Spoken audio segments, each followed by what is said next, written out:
ہمیں جہاں پہ مذہب کی بات نظر آ جاتی ہے ہم تو فوراً سے پکڑ لیتے ہیں کہ اس کو نہ جانے دینا. اپنے کردار کشی نہیں کرتے. ہمارے وہ جون ایریا نے کہا تھا بولتے کیوں نہیں میرے حق میں ابلے پڑ گئے کیا زبان پہ.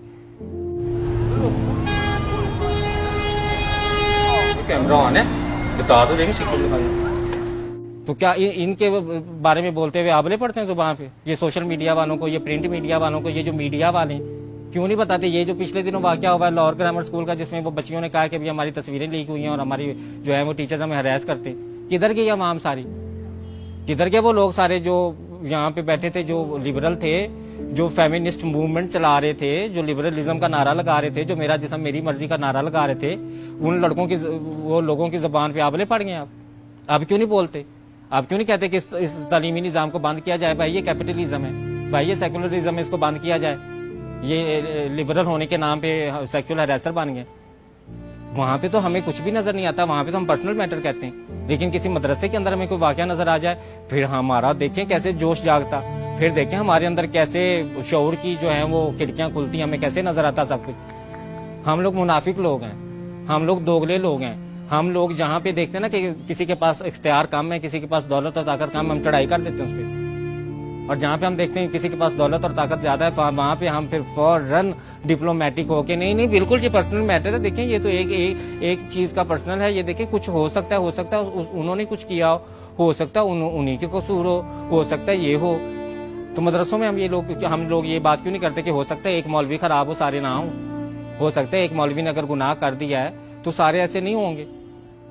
استاد جو روحانی باپ روح کی تذلیل کر رہا ہو, جو تصویریں سینڈ کر رہا ہو, استاد آپ روح نہیں کانپتی یہ بات سن کے کہ استاد اپنے طالب علم کی ننگی تصویریں لگا رہا ہے. ہمارے رب نے, ہمارے اللہ تعالیٰ نے جو ہمارے نبی پاک صلی اللہ علیہ وسلم پہ پہلی وحی بھیجی وہ کون سی تھی؟ پڑھ اپنے رب کے نام سے جس نے تجھے پیدا کیا. تو پڑھائی کی تو اتنی تعلیم کی اہمیت تھی, تو وہ تعلیم کی اہمیت ہمارے معاشرے میں تو ایک کاروبار بزنس بن گئی. مطلب کہ وہ جو ایک ٹیچر کی قدر تھی, وہ جو ایک روحانی باپ کی قدر تھی وہ ہمارے پاس نہیں ہے. ہمیں پتہ ہی نہیں ٹیچر کیا ہے. ٹیچر ہو تو ہمیں پتہ ہو.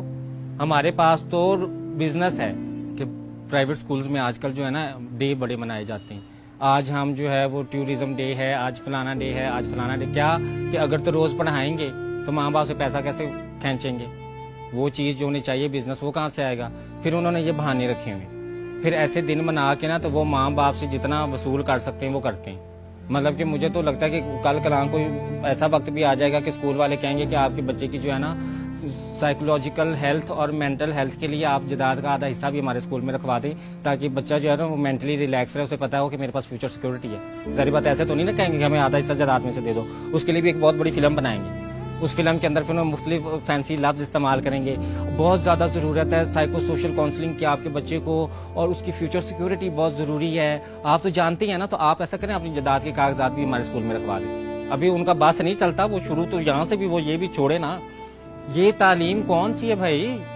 یہ وہ والی تعلیم ہے جو ہمارے نبی پاک صلی اللہ علیہ وسلم نے کہا تھا کہ علم حاصل کرو چاہے چین بھی جانا پڑے. چین میں یہ والی دن بنانے سیکھنے جانا تھا کہ مڈ ڈے کون سا, اور پرپل ڈے کون سا, اور بلو ڈے کون سا, اور فلانا ڈے کون سا. یہ والا وہ علم نہیں تھا. وہ علم تھا جو ہمیں جہالت سے نکالے, جو ہم ابھی تک نہیں نکلے. پھر ہمارے نبی پاک صلی اللہ علیہ وسلم نے فرمایا کہ ماں کی گود سے لے کے مفہوم ہے کہ قبر تک علم حاصل کرو. اب ماں کی گود سے لے کے قبر تک علم حاصل کرنے کا مطلب کیا ہوا کہ بیکن ہاؤس کو شکر ہے یہ ابھی بات پتہ نہیں چلی. ان مہنگے اسکولوں کو پتہ چل گئی تو انہوں نے کہنا کہ آپ اپنے بچے کے بڑھاپے تک کی فیس جمع کرا دیں تاکہ یہ مرے گا تو ہمیں پتہ چلے گا کہ اس کے مرنے تک ہم ساری اس کی فیس جو ہے وہ لے لیں. اس کی زندگی میں جو کمائے گا اس کا شیئر بھی ہمیں دے دیں. یہ تو ابھی انہیں پتہ نہیں ہے کہ ہمارے اسلام میں تو قبر تک علم حاصل کرنے کو کہا گیا. وہ انہیں آج یہ پتہ چل جائے تو یہ دیکھنا کل ہی یہ کوئی پرپوزل نکالتے, ماں باپ پیرنٹ ٹیچر میٹنگ بلائیں گے اور اس میں کہیں گے کہ بھئی آپ کے بچے کو مرنے تک ہم تعلیم دینا چاہتے ہیں. یہ تو آپ 16 سالوں کے بعد تو پھر ہمارا بزنس بند ہو جائے گا, آپ کا بچہ نکل جائے گا, پھر ہم فیس کہاں سے مانٹیں گے. تو وہ یہ والا علم نہیں تھا. ہمیں سوچنا چاہیے ہمارے نبی پاک صلی اللہ علیہ وسلم نے کون سا علم ہمیں کہا تھا کہ جا کے حاصل کرو. وہ آپ کو واقعہ تو یاد ہی ہوگا کہ جب فتح مکہ کے موقع پہ جو قیدی غلام تھے ان کو کہا گیا کہ آپ 10 لوگوں کو پڑھائیں اور آپ کو رہا کر دیا جائے گا. آزادی کی قیمت تعلیم کے ساتھ جوڑ دی. مطلب کہ آپ کو یہ تو نہیں کہا گیا کہ آپ اتنا زیادہ مال غنیمت جتنا بھی ہے وہ استادوں کو دے دیں. اس وقت یہ